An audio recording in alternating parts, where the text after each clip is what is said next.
Hey everybody, how are you doing? Welcome to another live stream episode. So let's check if everything works. But yeah, I guess so. Probably the live stream has started a bit too early. But yeah, better than late, yeah. Last time I was a bit, yeah, like 30 minutes late. And yeah, this time is better. Hey guys, good morning. Justin, how are you doing, man?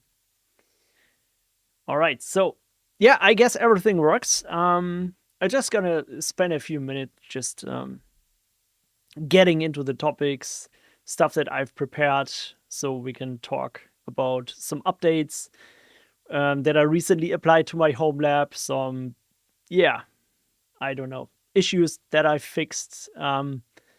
Yeah, honestly, guys, my head is completely my head is completely damaged. It's like the entire week was so stressful because I was on holiday the week before and I just returned, and there is just so much work stacking up when you're not working, right? It's absolutely crazy.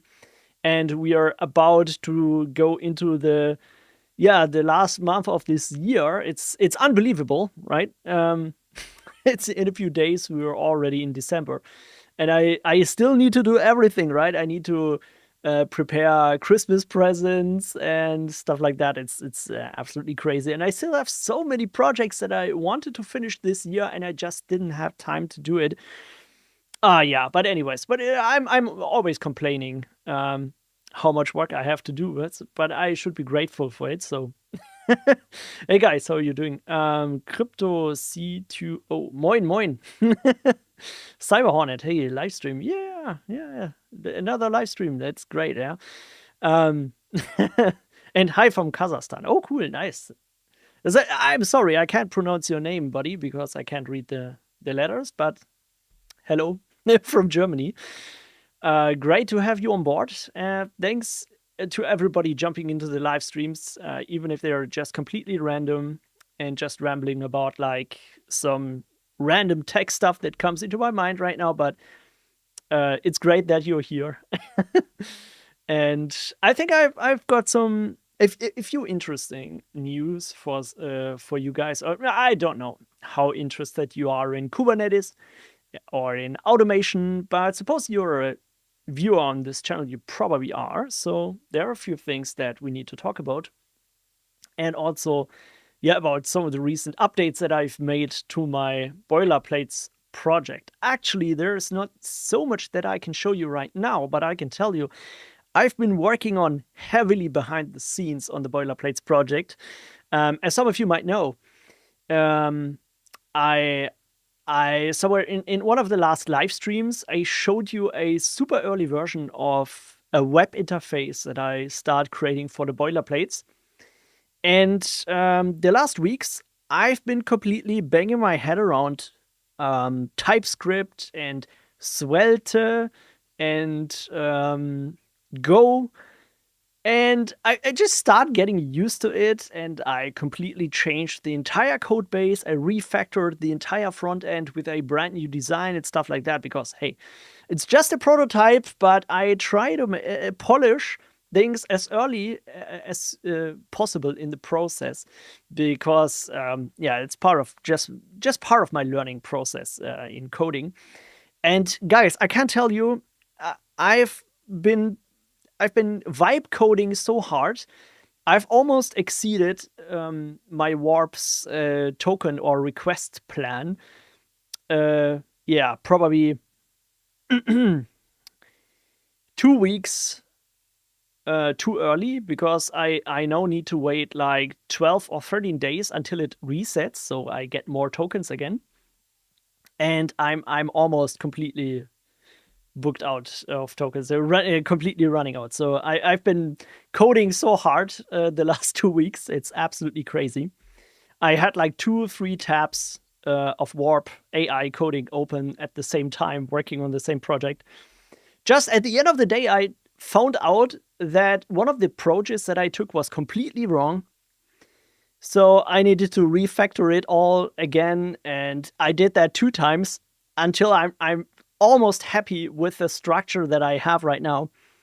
And yeah, so it it was quite a journey, but I've learned a lot about NPM, TypeScript. I've learned a lot about Go, actually, and how to structure larger software projects, which is a good thing.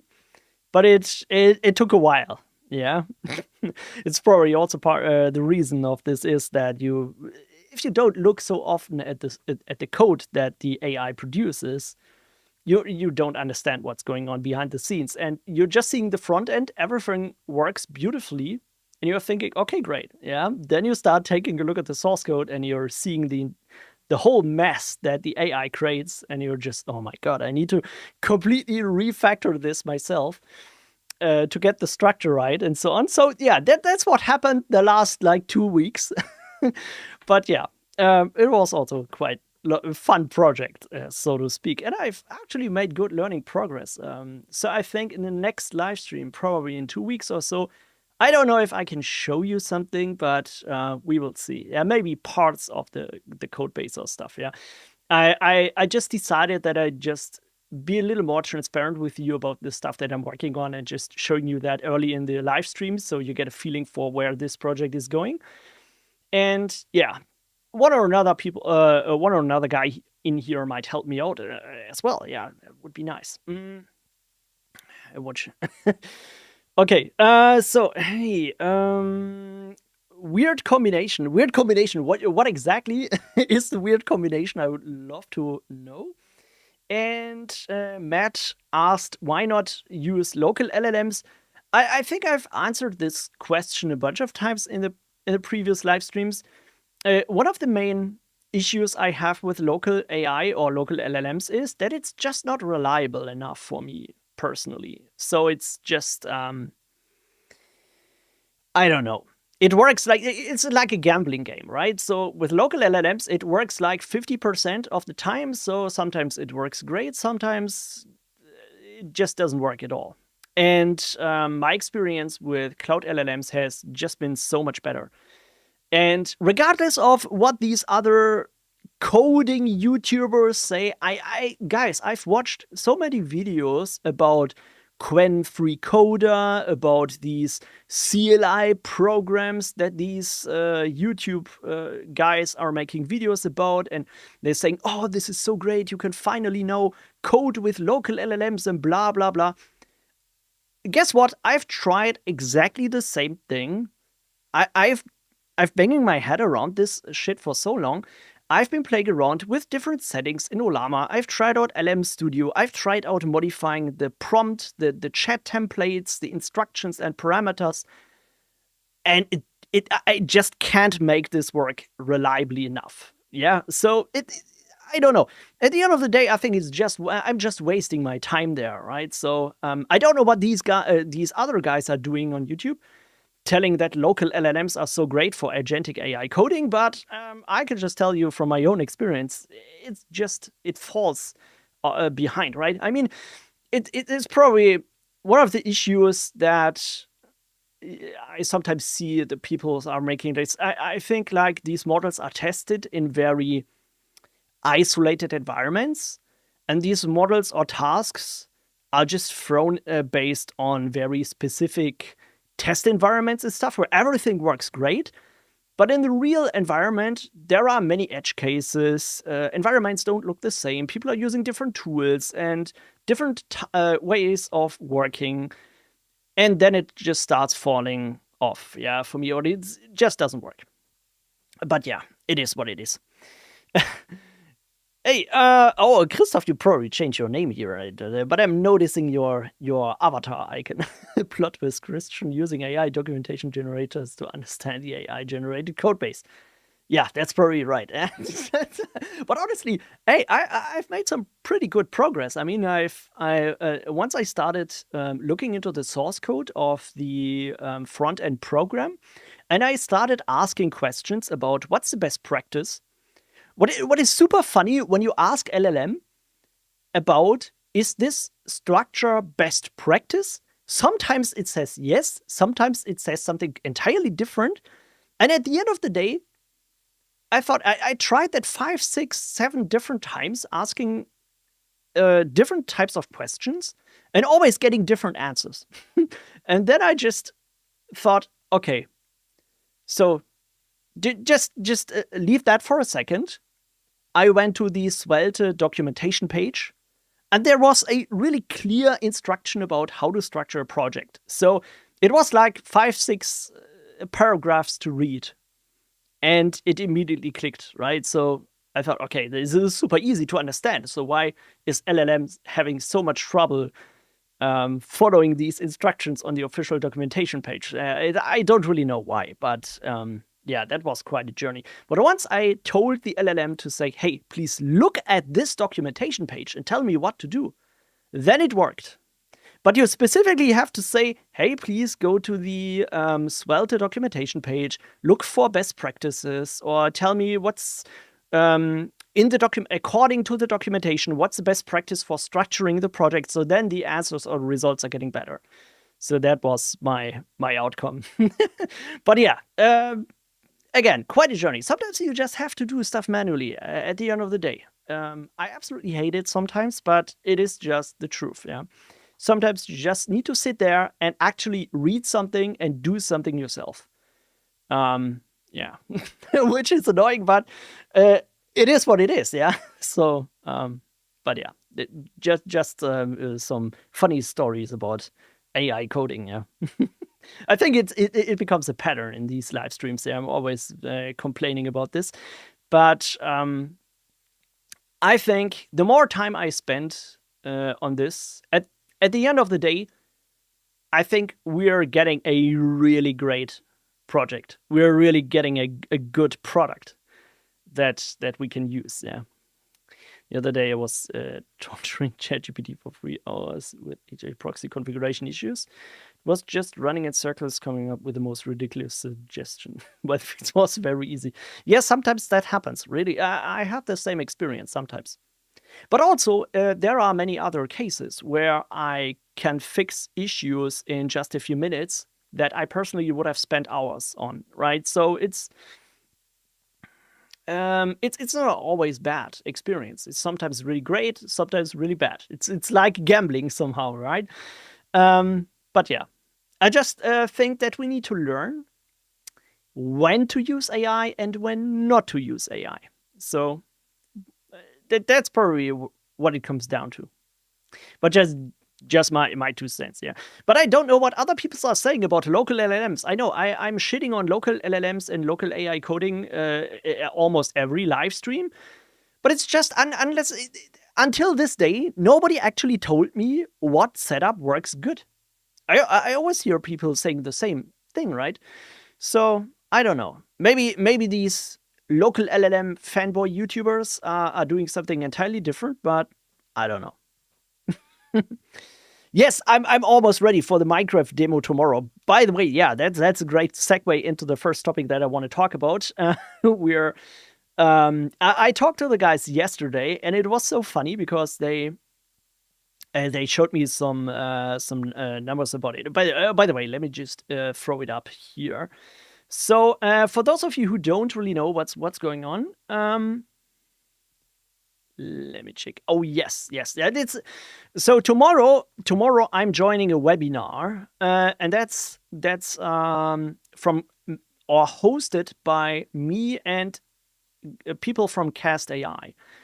So they have developed a software that does container live migration on Kubernetes without any downtime, which is a pretty interesting technology. I haven't really seen it myself fully, but I'm really excited to see it live tomorrow at the same time. So, by the way, and you can register for this webinar. You can take part. It is completely free, so you're not expected to do anything or to, yeah, I don't know. If you just want to sit there and listen, feel free to jump in and just listen to what the people are saying. If you want to take part and want to take part in the quiz or asking questions to the developers and the technical people behind this project, then feel free to jump on.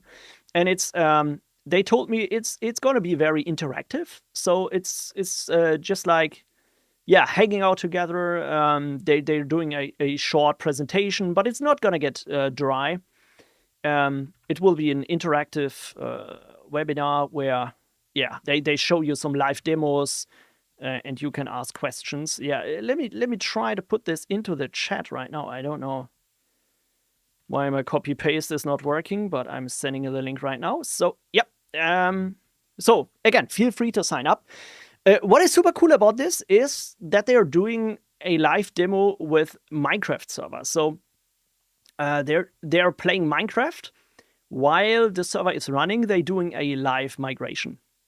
So this will be super interesting because I personally just thought, okay, so if you're gonna migrate an application, a stateful application to another node, you have to shut it down and start the process on the other node, and you have to have some shared storage for this and stuff like that. And you at least need to restart the process or restart the application.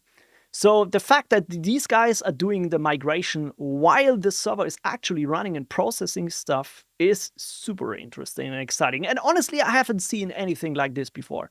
So this will be very, very interesting. So I've asked the guys the same questions. How deep can we go into the technology? And it really depends on the audience, right? So what they told me, there are obviously people that are super interested in the technical specifications about this and how exactly they're doing it. And yeah, so there will be technical engineers on this call. They probably can explain how exactly they're doing it. I don't know if they want to reveal all of the secrets there.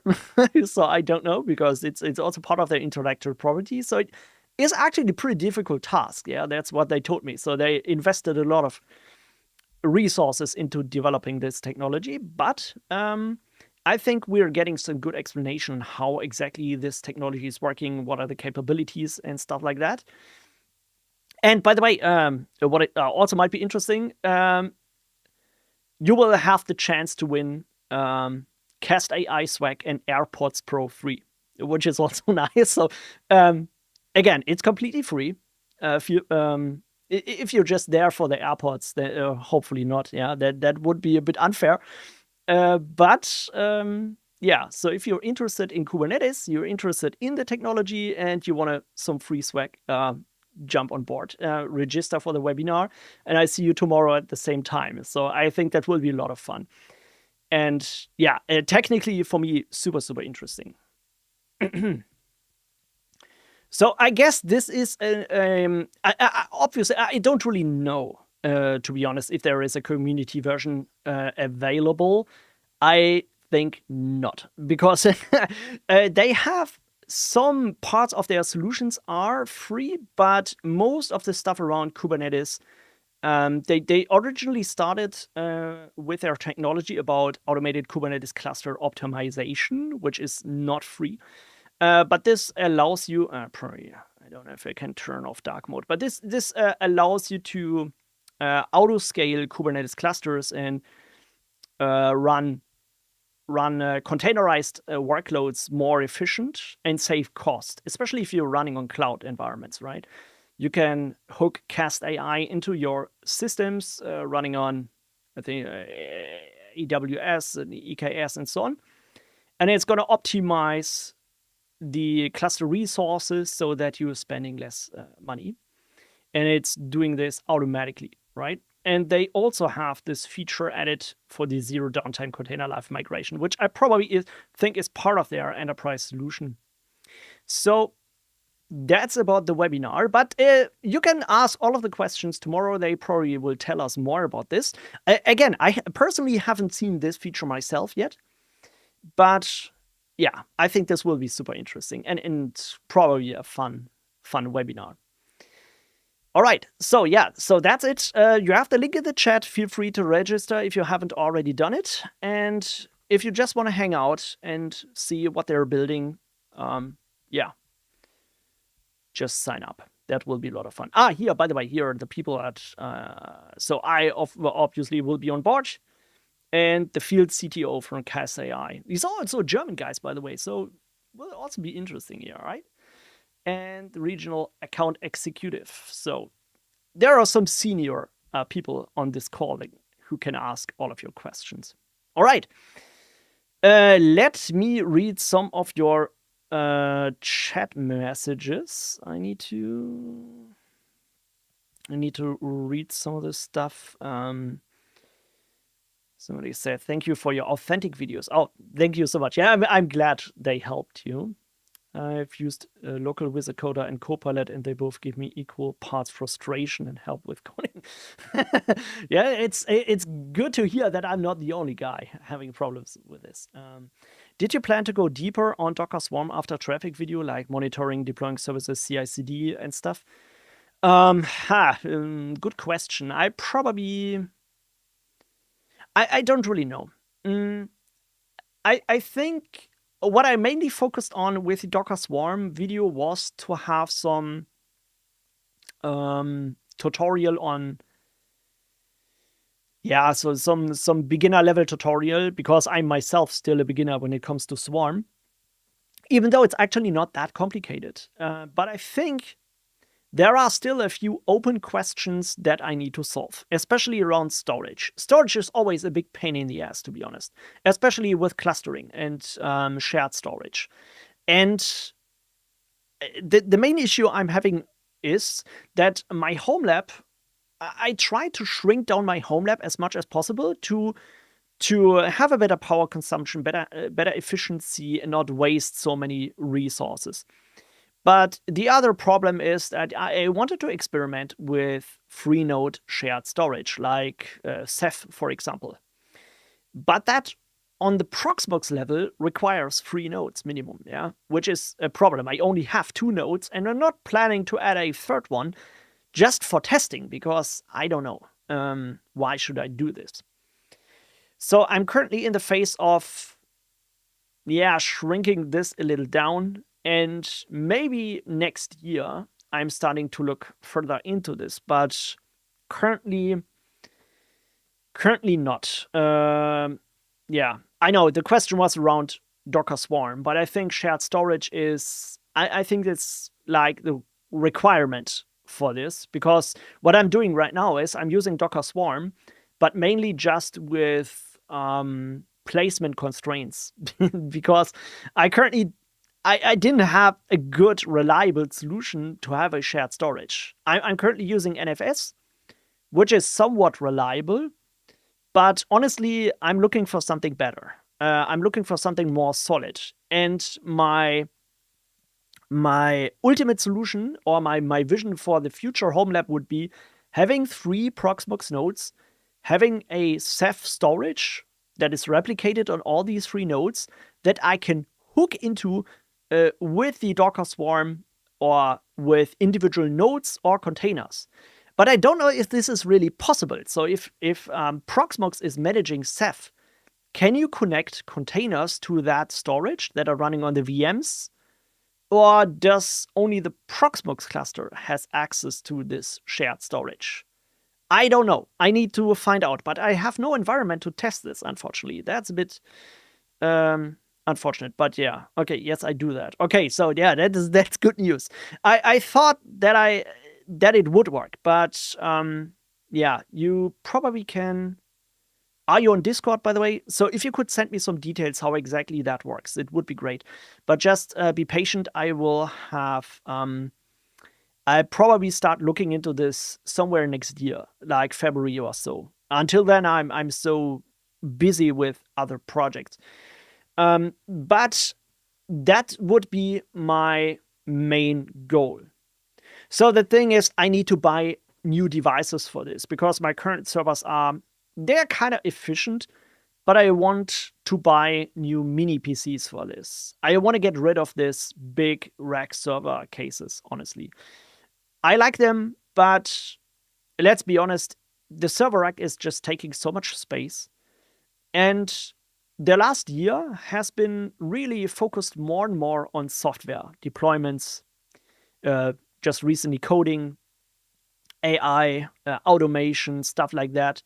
So I'm personally not so interested into building big machines and stuff like that. So I'm really trying to build a smaller, more efficient HomeLab. And if I maybe at some day, somewhere next year, I could convince myself of just buying like 3 mini PCs that are really powerful but still power efficient.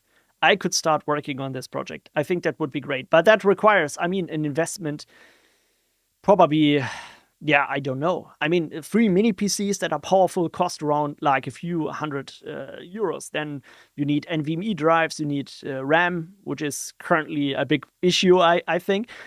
So yeah, I just need to wait a little until I have the money, or I feel comfortable enough to invest the money into this, more expensive mini PCs. Yeah, maybe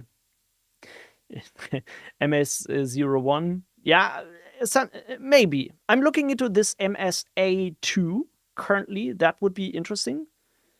But yeah, we would see. How much is a Kilowattstunde in Deutschland? In Germany, power is really expensive. It has been worse, so it's now going down, I guess. But yeah, still, it's like it's nowhere near the prices in the US or so. It's still really expensive compared to other countries. So that's one of the bigger issues. Yeah. Yeah, but I will look into this next year. Promise. So then I just need to solve this. And if someone could send me some details on Discord about how to do Ceph with external storage, that would be great. Because then I can just manage the storage on Proxmox, and I can just connect the containers or the nodes to that storage location. I think that would be the best way to handle this. All right. Yeah. So that probably also answered one of the other questions in the chat. Which of the following method will you suggest and why? Proxmox as your host OS and TrueNAS as NAS plus Ubuntu. Yeah, Ubuntu VMs in TrueNAS 4K FreeS. I would not. So I stepped away completely from running any application workloads on a NAS.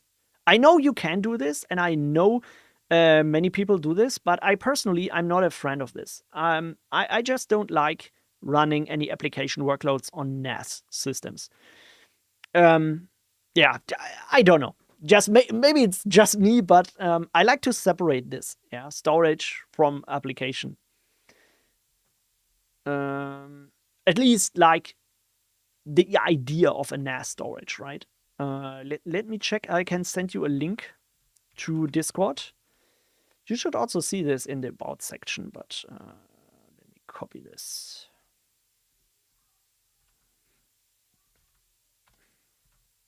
Oh yeah, I probably should have known this. So then I can check it out. Okay. I'm sorry if I missed any questions here, so just put it again in the chat and I go through them.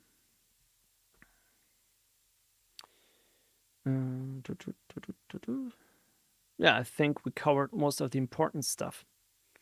One small update I also like to share with you guys is on my N8N platform. I hope you have all seen the N8N videos that I just did recently, especially with the AI automation and my health monitoring. If not, then check it out. I think that was a pretty cool one. It's still somewhat experimental. Currently, this pipeline is really bothering me with random submissions, but at least I have a chance to look at it.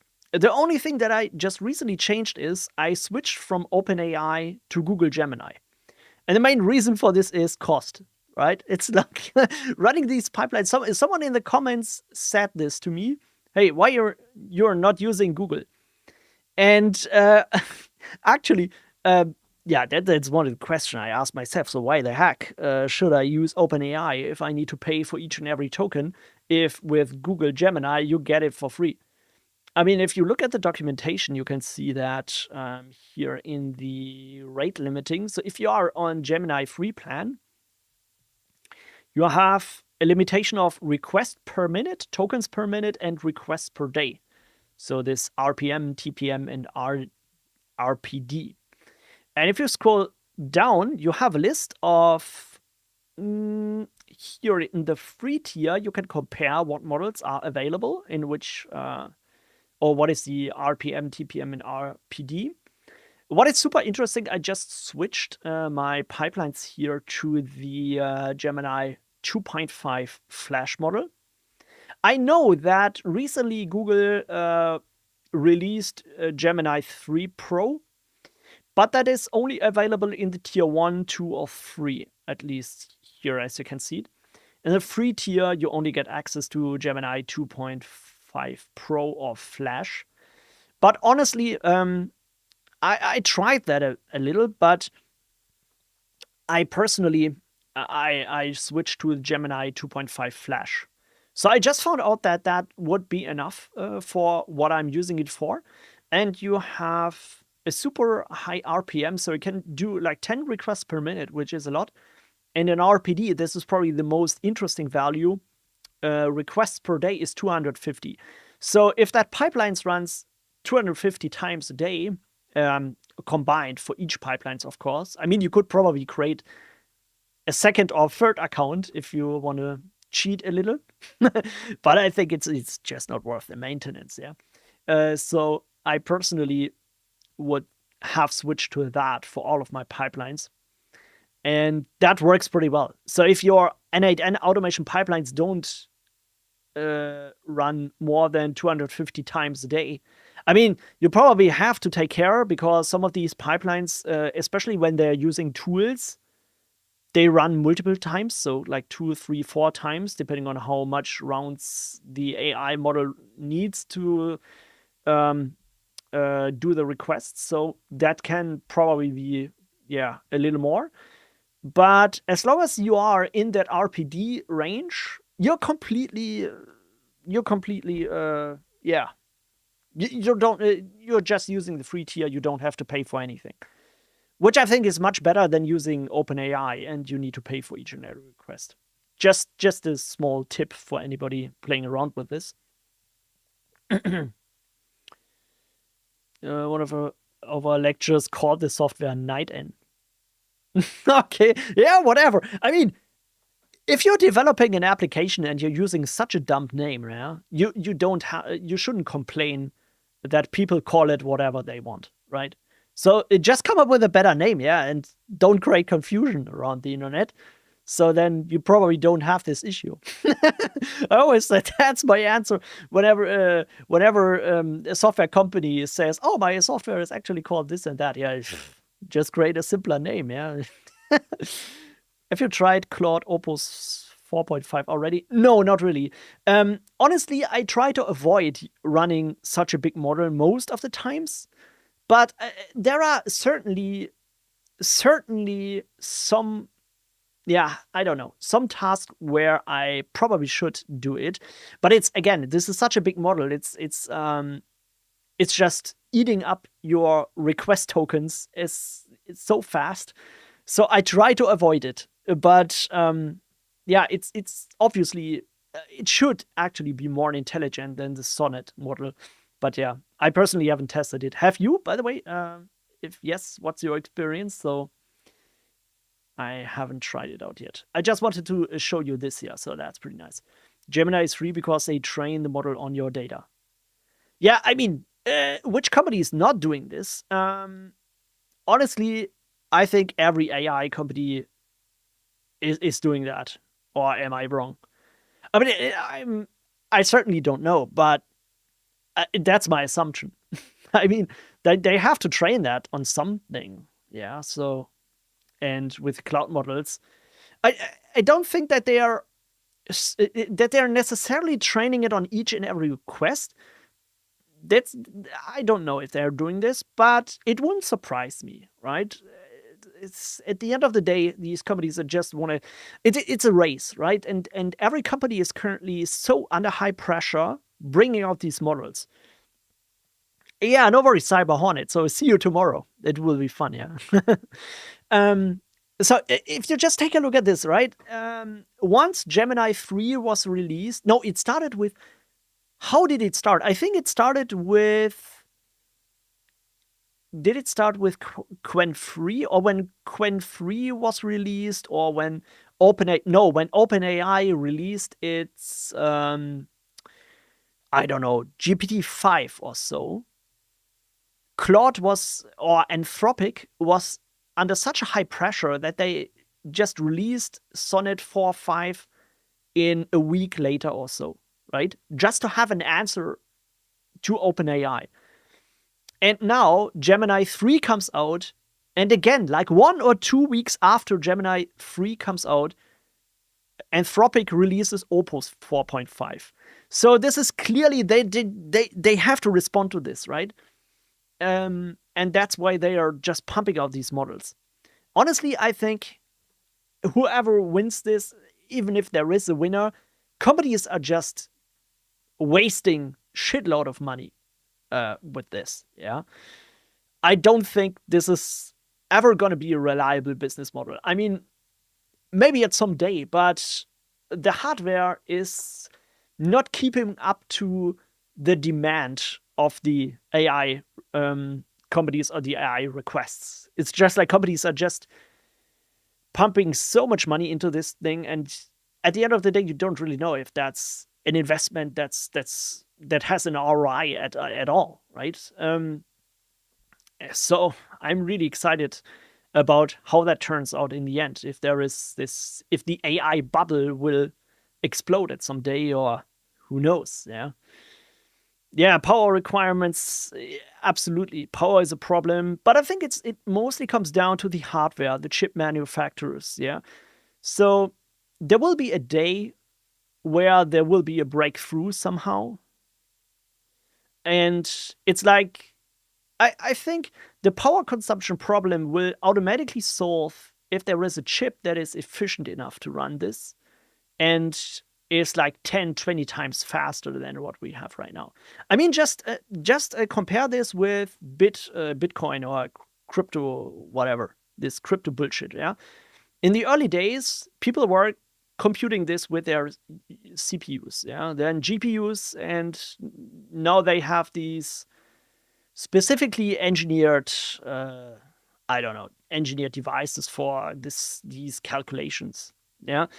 And I think we are still too early in the AI game, yeah? The companies are creating these AI chips, but if you compare them to like GPUs, they're not like so much faster. And I think there needs to be the next step of an evolution, right? So, but these AI GPUs, I haven't found any that is really cheap to buy and really power efficient. I think we all have to wait for a breakthrough where there is some, I don't know, surprisingly new stuff that changes everything. I don't know if that will happen, but I guess that will. It probably takes a few years, I don't know. But at this time, it will probably save everything. Because it can't be that, I think that isn't the end goal, that AI is running all in the cloud. I think that at the end of the day, that what we really want is that all AI is computed locally at some day. Because that's what everybody needs, right? That's what you need for robots or for self-driving cars. You don't want these things to connect to a cloud to compute stuff.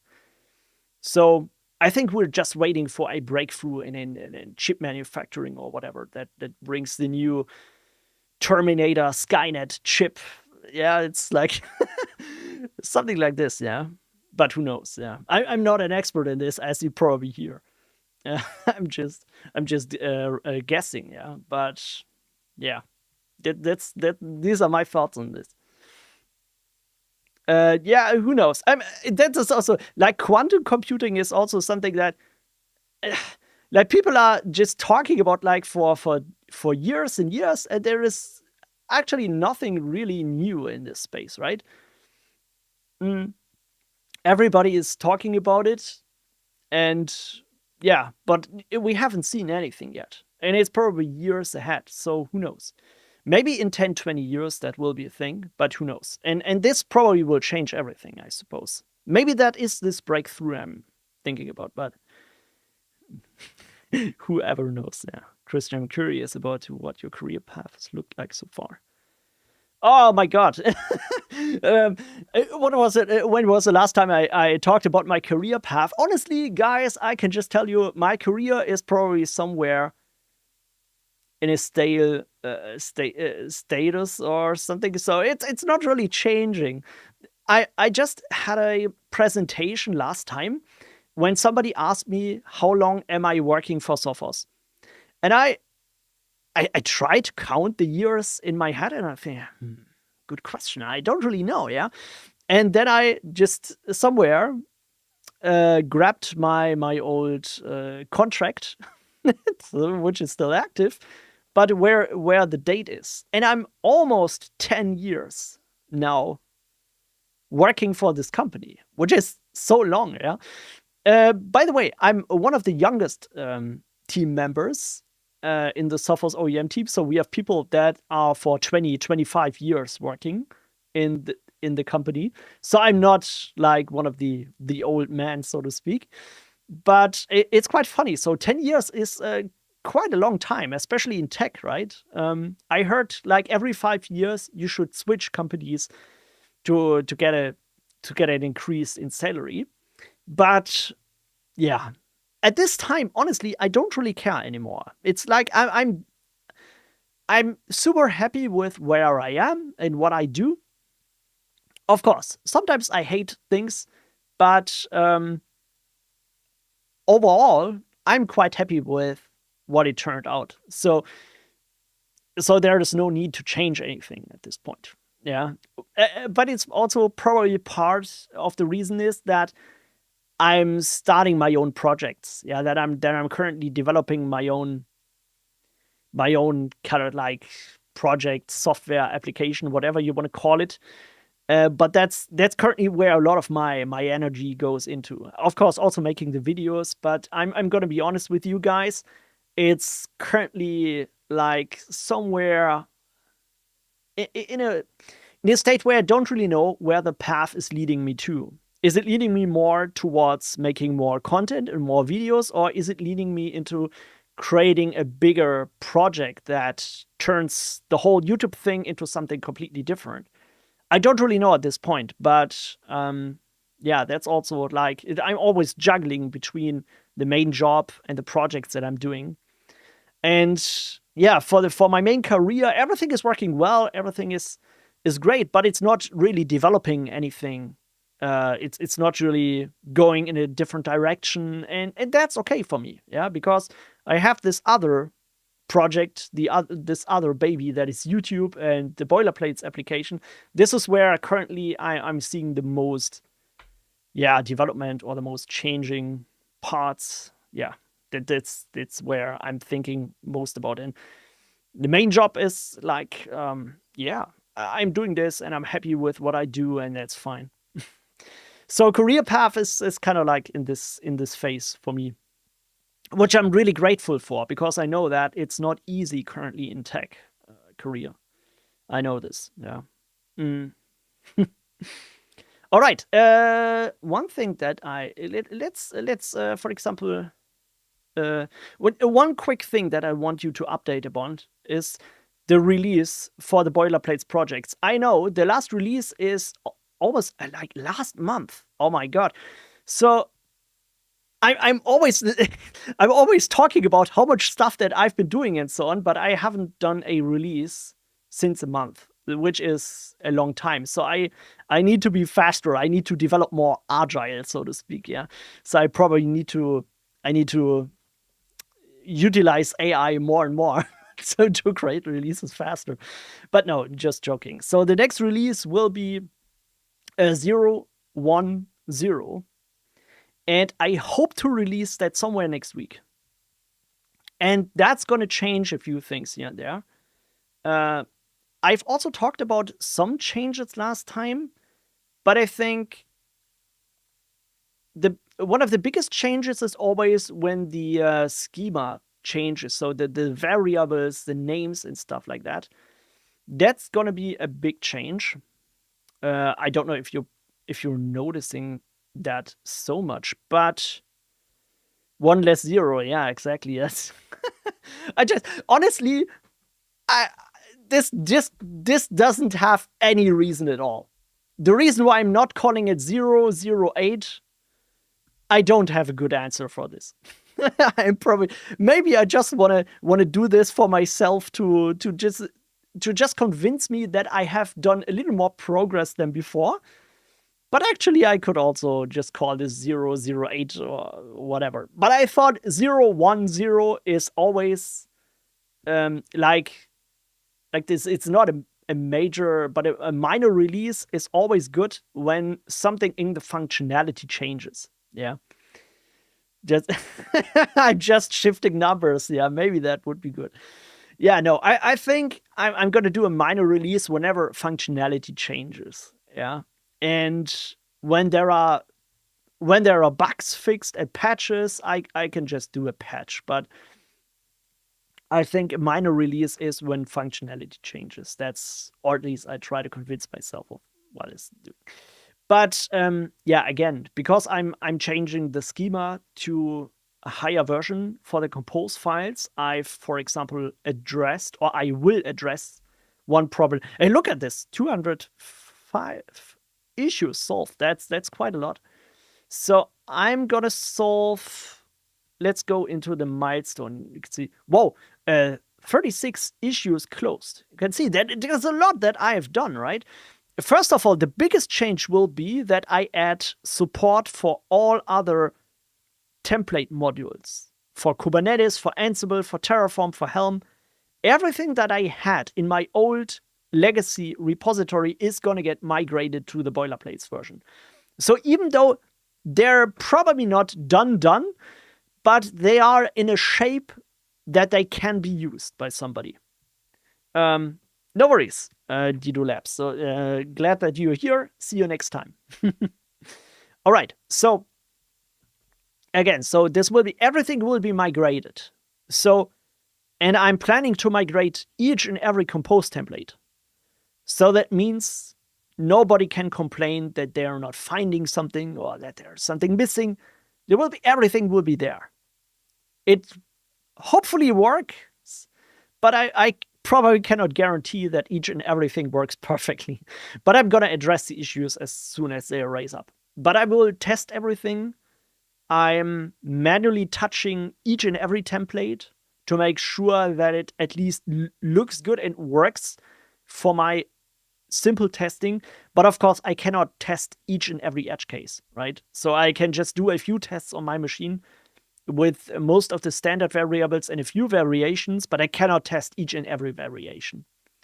And I also tried to build a system that I'm currently working on, where I can show you.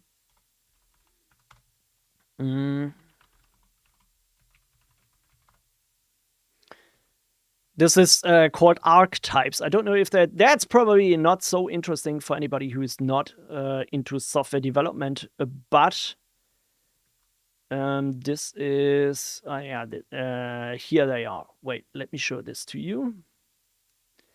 So I've started creating archetypes, which and this is more for boilerplate development. This is not really for using this, but one of the troubles that I had migrating all of the templates was that I'm always like switching strategies and switching ways of configuring things.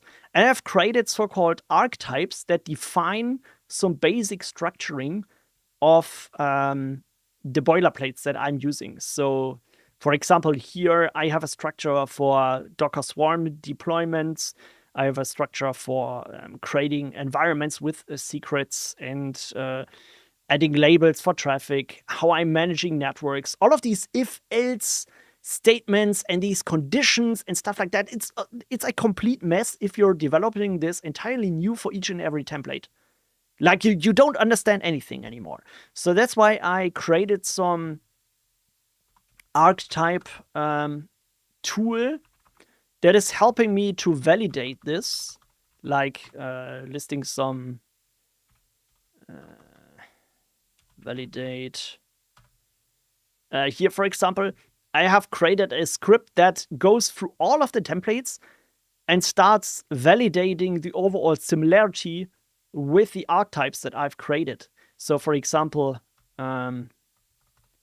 Loki, for example, has a 100% similarity in the compose file for all of these parts here. so that I know, okay, when I develop this template, everything is following the best practices. Like if you look at the templates, they start getting ridiculously complex. Like all of these if-else statements and stuff like that, yeah? And the volume, so that I can really handle most of the edge cases that people can configure, yeah? And if you do that for each and every template, it's gonna get so much work. So that's why I started creating some standard archetypes that all of the templates should follow, and that I can start migrating all of the other templates. You can see there are a few things that are still have a pretty low similarity value, like MariaDB, N8N worker, Uptime Kuma, homepage, ClamAV, wherever is that coming from? So all of these older templates that I haven't taken a look recently, I start to get. My plan is to get them to a higher similarity, so that I have a pattern that most of them follow in the same way. That hopefully is getting less complicated for Helm and Kubernetes templates, because this is really, but that's what I've been working on a lot, and that's behind the scenes, because I need to migrate all of these templates. So for Helm, Kubernetes, Ansible, Terraform, and stuff like that. And I'm also, the one good thing is what I'm doing, I'm separating out. This is really one super interesting. Let me just check what I have so far. So here I'm preparing all of these templates here, by the way. And let's, for example, show Portainer. I think that, yeah. What I start doing is separating out the traffic host from the traffic domain part. This, by the way, came from one suggestion here somewhere. Somebody raised an issue with traffic host into domain and subdomain. Whoever did this was a complete genius. So I don't know if you're looking right now, but thank you so much for this suggestion. I first of all, I didn't really understand where this was going, but it completely makes sense. So when you're deploying templates and you're configuring, your default value is usually your traffic network, but the traffic domain should always be the same, right? So if you configure, your traffic domain will be, for my HomeLab is home.clcrave.de. You always have the same domain at the end, and you can still change the traffic host part for each container, but you don't have to always configure this. So this is really good if you're working with default values for your domain part and you have a separate host part for the traffic domain. So I think that's a really great suggestion. Templating YAML always feels a little wrong considering such a fragile language. I don't really know what's fragile in this language. I think it's, for me personally, I think it's really reliable. So I haven't had any issues with this, as long as the templates are created in a correct way.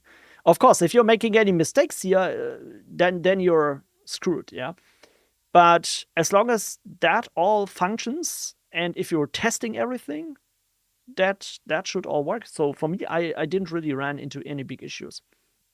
But yeah, again, so once this is getting released, I think the boilerplates will be, again, much, much more helpful than they are right now. I hope they are already helpful, but certainly I know that not everybody can use it because there are not so many templates in here. But once we get that all migrated and we have all this stuff in here, that will be, I think that will be huge improvement. Yeah. Also, I think let's list Terraform. Yeah, Terraform is not so much in here. But I'm also starting to create Helm templates for most of the applications. So, and do I have Ansible in here? Yeah, a little. Yeah. Always when there is YAML, not TOML. I hate TOML. I don't know who invented TOML. This guy was, I don't know, was smoking something, whatever. Kubernetes, maybe. Ah, yeah, Kubernetes is a little more. Yeah, I tried to create some core boilerplates for creating config maps, ingress class, traffic ingress route, and stuff like that. I love TOML. Why you hate it? Maybe because I love YAML. It's like you either hate or love the one or another. Isn't that the way? The boilerplates were a great way to kick off my traffic deployment. Oh, yeah, that's great. Thank you. That's probably like 90% of the people use the boilerplates because of traffic. Because traffic is sometimes a pain in the ass, yeah. But yeah, there are other deployments where I'm using this. For example, I'm preparing a video about Netbox, for example. And Netbox is also like a deployment that I think you can easily do in Docker Compose. Yeah. So why not add it as a boilerplate directly? Then you can watch the video and deploy this with a few, like 2 or 3 instructions, and you're done. And again, in the background, I'm also developing a web interface for this. But again, this is going to be much, much more work. But my vision is that you, at the end of the day, you have the CLI tool, you have a backend that somehow serves as a storage area for your deployments and resources. And the front end is the web interface, and you can use either the CLI or the front end web interface to create resources and automatically deploy this. Yeah. One question that I'm currently asking myself, and this is an architectural question that I haven't really solved myself yet. Maybe you guys can give me some input about this, because I'm currently banging my head around how exactly should we make the best use of a backend system here. Because the current workflow is pretty simple. You go in here, you create your compose stack, you create your compose file, then you run Docker compose up or Docker deploy, depending on if you're using Swarm or standalone, and you deploy this to your remote server. You're done, right? And then you update the compose file yourself, or using CI/CD, using Renovate, whatever.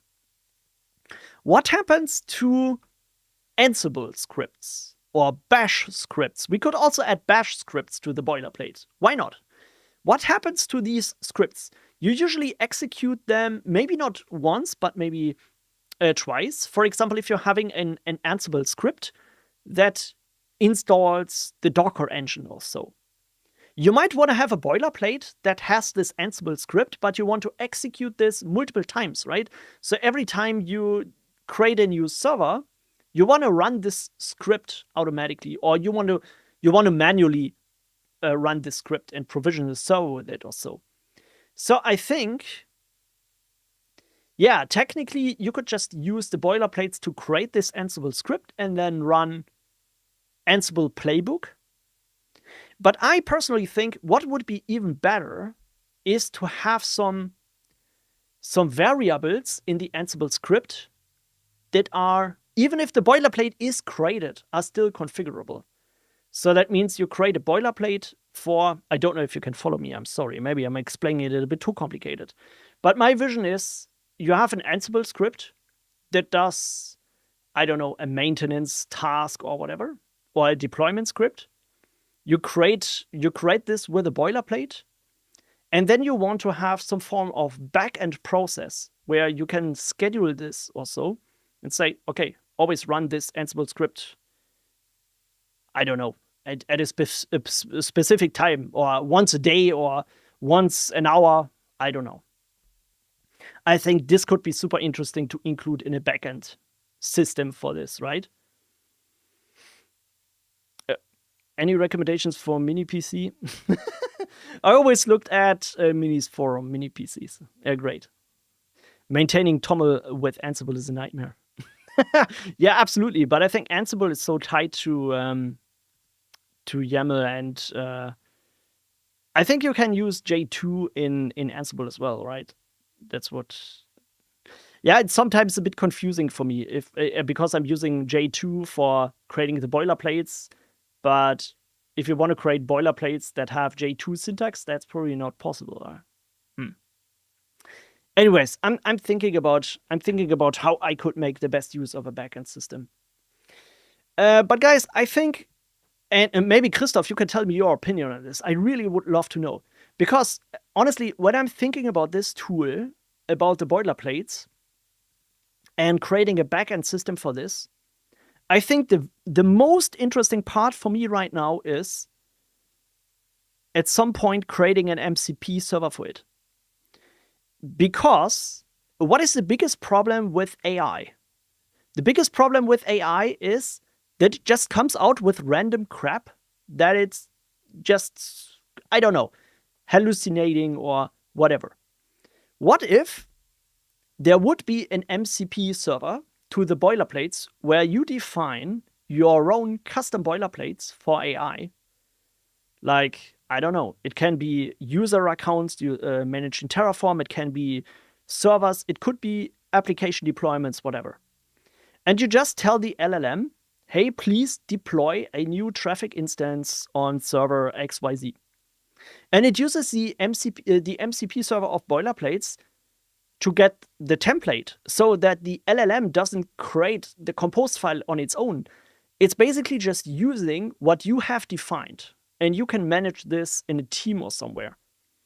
So just imagine you have a large team where you are maintaining and you're creating these boilerplates and just give access to this. I think this could be super interesting. I don't know why this thing is reacting, but I think this would be super interesting. But just tell me your opinion. That's currently the idea that I'm banging my head around, because I think that's one of the biggest issues that I have. If I say, hey, ChatGPT, create a compose file for traffic, it creates something, but it is never really tied to my environment. It's something completely random, and it probably needs a lot of manual refactoring and work. What if you could make this standardized somewhere in your organization? That's the idea that I have. But yeah. All right. Yeah, so these are things that I'm currently working on. A lot of architectural questions, and yeah, we will see. So basically an LLM-driven self-service help desk. Yeah, not really self-desk, but I don't think about this just about LLMs. But just imagine you have a larger team, like 20, 30 different people working in your organization, not in senior roles, but maybe in junior roles. But you need them to create resources in your organization, maybe user accounts, maybe just imagine you have a new employer in your employee in your organization, somebody new, and you need to create an Active Directory account. You need to create group access. You need to create an account on your Cloudflare ZTNA service, so the guy can log in from remote. And you need to adjust firewall rules, whatever. What if you create a boilerplate for this, containing all of these specifications and variables for email address, username, whatever? And then you create the boilerplate and you share this in your organization with your entire team. And you say, hey, if there's somebody new, you can use this boilerplate to create a new user account. And then you don't really care about if on the other end is somebody human or if it's an LLM, because junior engineer, they are probably also using ChatGPT. So you could hook them into whatever LLM or AI agent they are using. You don't really care. You just give them access to the boilerplates backend, give them an API token to get access to these specific boilerplates that you are configured for this team or whatever. And they can use the web interface, or they can use the CLI tool, or they can use an MCP server with AI to generate this automatically. That's what I'm thinking could be helpful. But I don't really know, so probably nobody can tell me. But that's the idea of what I'm starting to create, right? So manage these templates within your team, your HomeLab, your organization, whatever it is, and then use this as some form of standardization for things. And especially with LLMs, where everybody starts using these tools to generate crap, you as a senior can standardize these things and can say, hey, look, you can provide these guys with boilerplates where they can do their stuff or their shit, whatever they need to do. So that's the idea. But yeah, maybe it's good, maybe it's crap, who knows? Checking compliance regulations. Yeah, I mean, it's like it's not fully fleshed out, right? So I'm just thinking about what could be useful. But I mean, you don't have to provide access to each and everything, right? It's just maybe you just give these guys access to an environment that is for testing, right? Say, okay, yeah, if you want to test something, here is the stuff that we need. This is what we provide, and you keep the most critical resources under your control also. That's what you can do. I mean, you can't right now, but if you're developing a backend system, you could do all these things. That's my idea.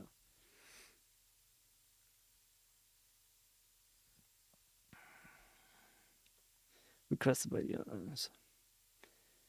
Yeah, who knows? Yeah, I mean, that's really, yeah. Maybe, I mean, just when we were thinking about this, you could also, if you need something like this, yeah, maybe there's a functionality of, hey, you can create this, but you need confirmation from somebody or so. So something like a review feature or whatever. This is what you could also do. Yeah. So that there is somebody like the team is creating the resources or requesting resources, but the seniors can say yes or no, or even make changes to something and then approve. I don't know. I really don't know if that's how a company would work. That's certainly not a feature that is interesting for HomeLabs, but maybe for organizations. I don't know. But let's think about this. Anyways, I'm still, it stands or falls. I don't know if you say this term in English, but it is, I think that the most important thing about this is the library itself. So not the CLI program, the applications and stuff. The most secret source of it is the template library. Because without that, nobody would use it. So that's really something that I'm focusing on right now.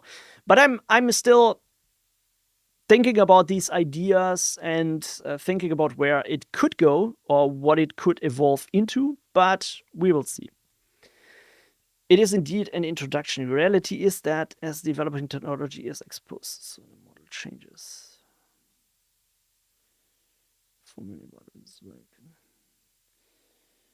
Yeah, we will see. It's like I have no idea who is using boilerplates and for what. I'm not collecting any telemetry data or stuff like this. I just provide it and I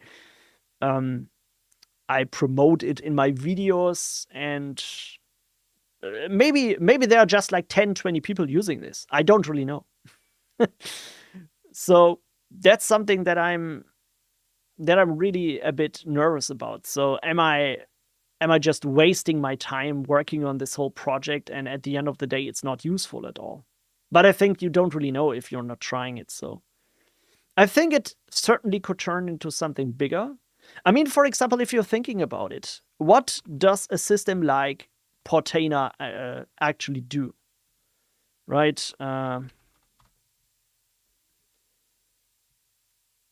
So this thing here. Yeah, what is this thing actually doing? It's basically just a management platform for creating and managing Kubernetes resources and Docker deployments, right? So once we're done with this boilerplate stuff, we could easily just implement a feature like this. Super easy. Or the next thing is Semaphore UI. This is another application. That's a web interface for Ansible, Terraform, Python, Bash scripts. That's basically just you create your templates and then just run this. You could easily replicate this with boilerplates as well. If we have Ansible and Terraform functionality, we could easily just do the same thing, right? And what am I missing? Kestra is also like the declarative platform for like automation stuff. I mean, who is stopping us from creating the same stuff for boilerplates, right? That's what I'm asking. The only difference, or the main difference, is that with all of these systems here, Portainer and Semaphore UI, you're managing the code entirely on your own. So you just have an interface to deploy stuff, but you still have to write the code and the automation stuff yourself. What if you have an application that does all that stuff, but it has a template engine that does pre-configure and standardize stuff for you? Is that not useful? I don't know. That's a question I'm asking. So I'm just thinking, so maybe I can do something similar like these applications, yeah, with the boilerplate stuff. Maybe it will not be so pretty, maybe it's a bit early, and I don't know. But I think it could be such a cool experiment to see where it goes.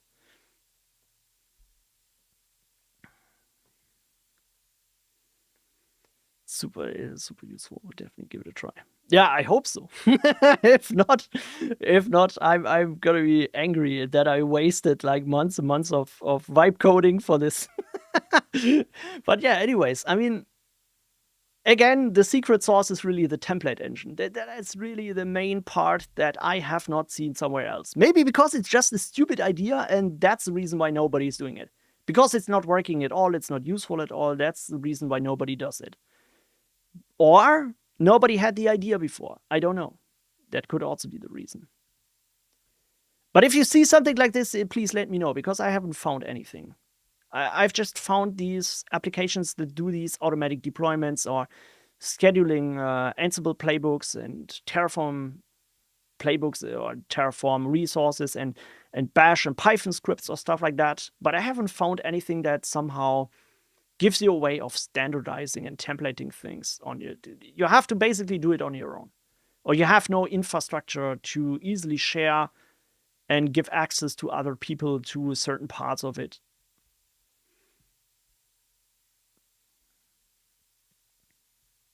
All right. So yeah, again, so that's stuff that I'm currently thinking about. How do you go through to regularly update the compose file templates that are generated, like when containers and services get updated, use different environment variables in years' time? That's a super interesting question, and I honestly don't have a good answer for it right now. I'm thinking about this, yeah? So there's actually two ways you could do this. You could either, and this is probably the most critical problem I have right now, is if I create a system that deploys boilerplates, are they immutable afterwards or not? Meaning, if you create a boilerplate, the current process is you just create the boilerplates, and then it's basically up to you what you do with it. So you have to upgrade it afterwards if you want or so. If I develop a new version, or I release a new application version of the boilerplates, like, for example, N8N version changes from 1.1.8 to 1.1.9, what happens then? Currently, you need to create a new boilerplate and hope that you didn't make any customizations to the files itself and redeploy it. So then it probably will work. But it's basically up to you to do this. With a backend system that deploys stuff for you, you have two ways. You could either make the boilerplate immutable and say, hey, please auto-deploy this for me. So then if the boilerplate gets updated, you can decide if you want to automatically update, if you want the system to automatically update your deployment to the latest version of the boilerplate, or if you want to review this, confirm it, and then let it auto-deploy. But that also means that you're not able to change the files itself. Because if you do this, the boilerplate will, with the next version, override every change that you've done. And this is a fundamental question or problem, and I'm not really sure about if it is a good idea to do it the one or another way. So there are pros and cons of this. Like, if you give the users the ability to change the files, it's harder to do automatic updates and automated boilerplate changes. But on the other hand, the boilerplates should just be a starting template. People should be able to make their customizations to it. But if you allow the people to change, the files, that means that auto deployment becomes, I don't know how technically to do this.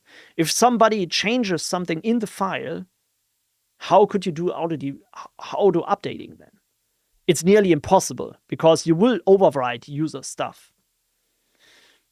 That is something that I currently don't know how. I don't know how to do this. Yeah. Especially with configuration files where people will have to make custom changes. What happens to them if you create a new version of it? That's the biggest issue that I have right now. And honestly, I don't have a good answer or a good solution to that. I would love to have it, because then I probably could just say, okay, yeah, I don't care about it and just deploy this, and that's fine. But that's the main issue. Yeah. You need to record state similar to RPM with configuration file handling.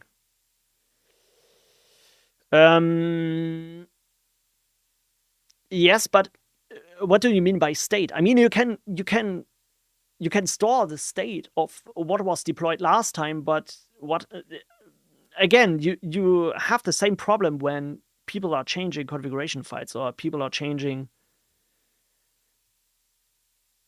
stuff inside the compose file. Or you could do it this way. You could allow changes.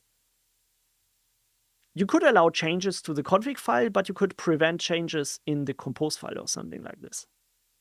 I don't know. Maybe this makes sense, maybe not. Need to store the checksum of files. Yeah, that's right. Yeah, sure. Okay, that's right. That's how I planned to do it right now. But, I wanted to. So my original idea was to store the files somewhere and create a checksum of all of the files. Like, if anything changes inside the boilerplate, it's an update, no matter what it is. It is a config file or whatever. And also when variables change. The big issue with this is really if people really want to drill into the actual files that are generated and change things here and there. For example, if you say generate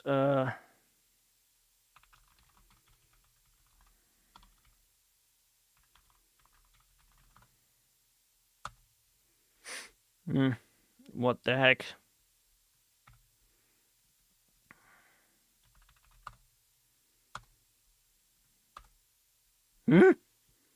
What's now going on? Ah, okay, yeah.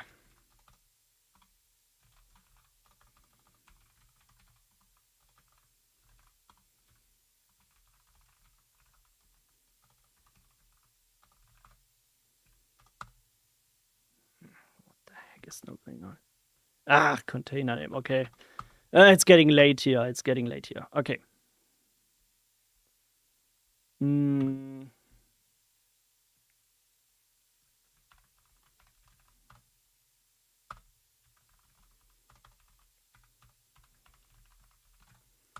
So, if somebody generates a file and you want to change something inside the actual file, then after the boilerplate has been generated, what happens then, right?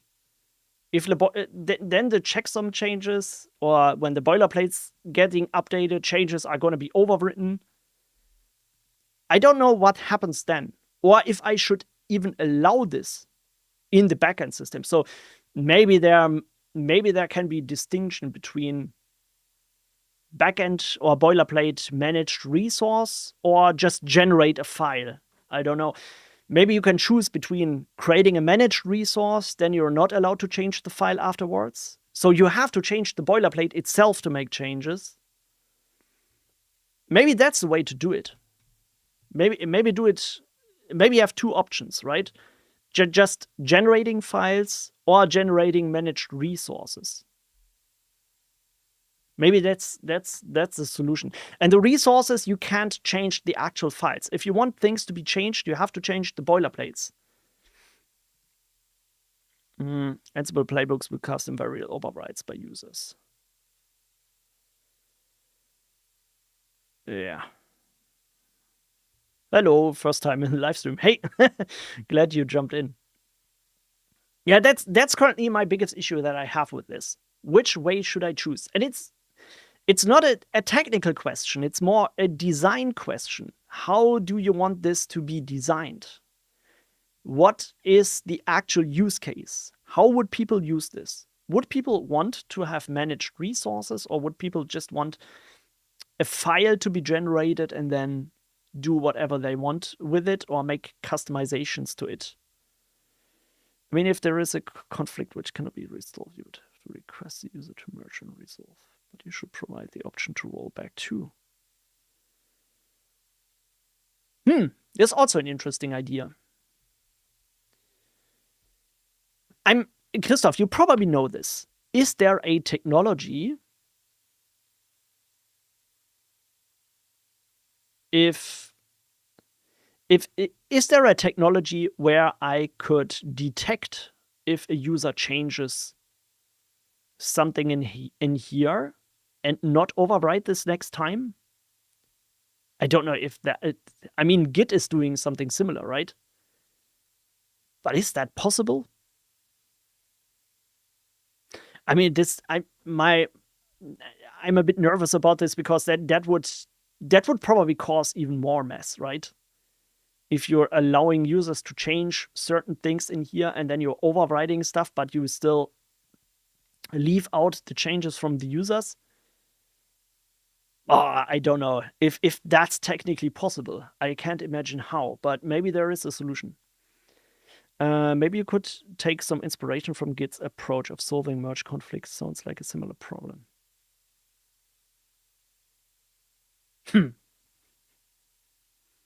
That's actually a pretty good idea. You guys have.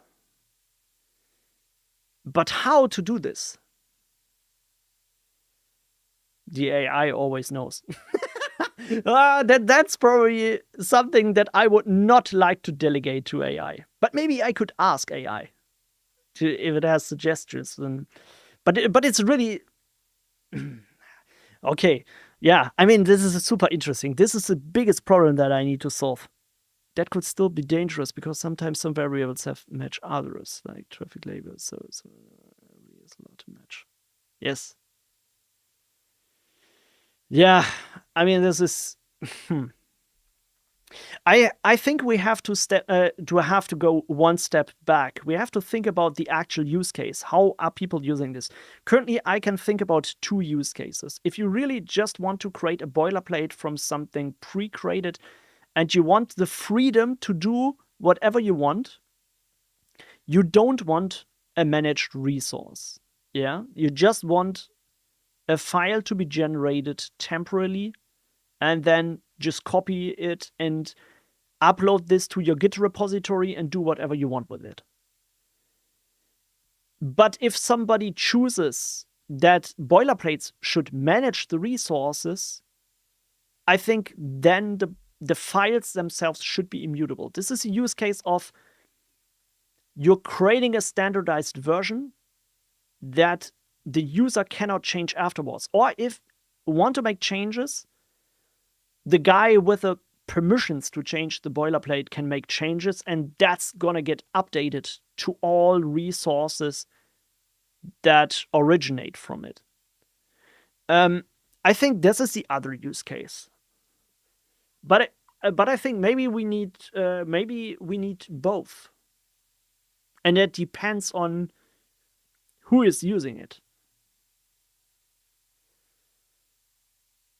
So I think that this is probably.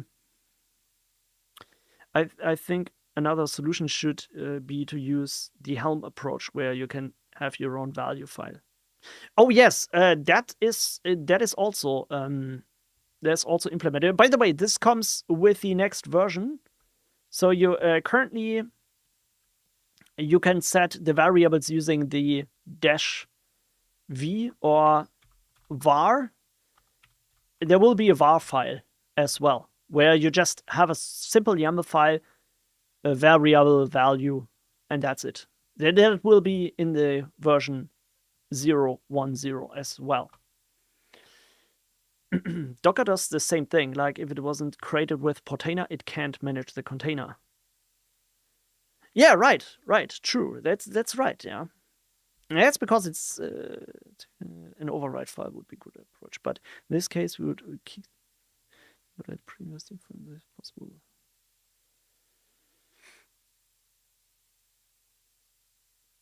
Yeah, that's another big issue, the variables and the schema updates. Like, when something changes inside here, when a template defines a variable and an update changes this. This is also another issue, another problem that I need to think about. But honestly, guys, I don't have a solution right now, but I'm gonna end the stream in a few minutes because I'm done. But it was super helpful to talk with you about this, because that's something where I just need some inspiration from you. And I probably need some feedback, what is good and what not. But I think the next step is, and then that's the next short-term step, is the next release 0.10, getting everything migrated and just start creating more boilerplates for more stuff, like for Compose, for Terraform, for Ansible, whatever is useful, and then start increasing the library to get more useful stuff into it, so that people have something to find what they're looking for, and it's doing something useful. And then, besides that, the long-term goal is to create some good backend system where you can maybe even create managed resources and stuff like that. I prefer not to modify generated boilerplates, but leverage override file with my specific customization. Yeah, that would be my idea for managed resources. But I think really maybe the best way is to give the users a choice, right? And give the users the choice, hey, do you want to generate a resource, or do you want to generate a file? That's probably or no, generate files, create resources, and resources are managed resources. I think that's the way. But yeah, I'm thinking about this. I have the whole week and the whole weekend to think about it, and probably even 2 more weeks, because only then my Warp AI request tokens are getting resetted, and I can just throw a bunch of different tasks to AI and start implementing this. But honestly, guys, I can't wait to show you what I've started to build. The web UI it just looks absolutely fantastic. I found a super nice. I can show you what technology stack I'm using. I just absolutely fell in love with this here, Svelte. Svelte is so nice. It's a framework for NPM to create web interfaces. Oh, look at this guy! Look at this guy here. So yeah, that's what I'm using, and I found ShadeCN Svelte. The name is just absolute crap, but this is some form of component library. So this is what I'm using to create the front end. So it will, at the end, look something like this here, right? Where you have blocks, dashboard, for example, yeah. So with a few instructions, you can create this stuff here, yeah? And you can create interfaces with tables and status badges and stuff, yeah? That's what I'm thinking about at the end of the day. But yeah, that's a long, complicated task. But this is actually what I'm working with. I hope this is a great technology stack, but yeah, that's at least what I found. All right, guys. So yeah, let's follow up on Discord if you want. Oh yes, please. If you're looking for the N8N health check script in the video, this one here, send me a DM on Discord. I will answer it whenever I have time for, and I just sent it to you. It's no secret thing, right? It's really AI generated script, so I can share this to you, no problem. All right, okay, guys. Sorry for the guys just joined right now, but I'm gonna end the stream, and in 2 weeks we have the next one. Remember, if you want to register for the webinar tomorrow, you still have time to do that. So don't miss that. That's going to be super interesting. And yeah, thanks everybody for joining. And I'm going to catch you in 2 weeks or in the next video. We'll see. So thanks for being here. Bye-bye.